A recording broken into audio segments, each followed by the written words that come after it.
कुछ ही देर में इस वक्त की बड़ी खबर आपको बता दें, रक्षा मंत्रालय की ओर से भी एक बड़ी प्रेस कॉन्फ्रेंस सबसे कुछ ही देर में होने वाली है।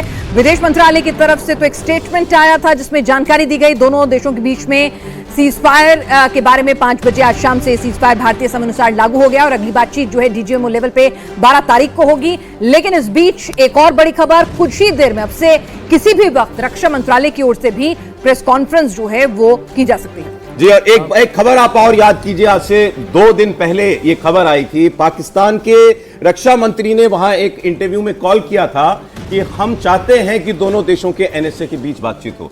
तो पाकिस्तान पिछले 2 रोज से कम 2-3 रोज से जब ये शुरू हुआ है, पाकिस्तान को समझ में आ गया था कि भारत इस बार किसी भी प्रकार पीछे नहीं हटने वाला। वो बातचीत का रास्ता तलाश रहा था लगातार। तो पहले उनके ये रक्षा मंत्री ने कहा कि हम चाहते हैं कि एनएसए के लेवल पर जो है बातचीत हो। वहां किसी ने क्लेम किया कि बात हुई भी थी, भारत ने बिल्कुल स्पष्ट इनकार कर दिया था।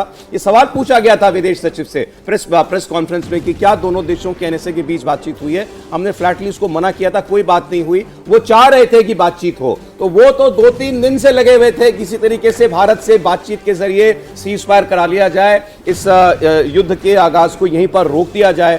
इसके बाद अमेरिका पहले अनमना दिखा, फिर वो एक्टिव हुआ और सऊदी अरब के विदेश मंत्री इसमें आए बीच के अंदर, जिनका भी नाम लिया जा रहा है। अब ट्रंप कह रहे हैं कि हमारी कोशिशों के बाद दोनों देश सीज फायर के लिए मान गए हैं। अमेरिका ये कह रहा है कि इसमें राष्ट्रपति ट्रंप, विदेश मंत्री उनके और उनके उपराष्ट्रपति सब लगे, और भारत में दोनों प्रधानमंत्री समझ में आता है। पाकिस्तान के भारत के विदेश मंत्री और पाकिस्तान के आर्मी चीफ से बात हो रही है, एनएसएस की दोनों से बात हो रही है। आर्मी चीफ पाकिस्तान का बीच में तब पड़ा है, सबके बीच में आया है जब उनको ये समझ में आ गया कि पाकिस्तान इस लड़ाई को अब नहीं खींच सकता। और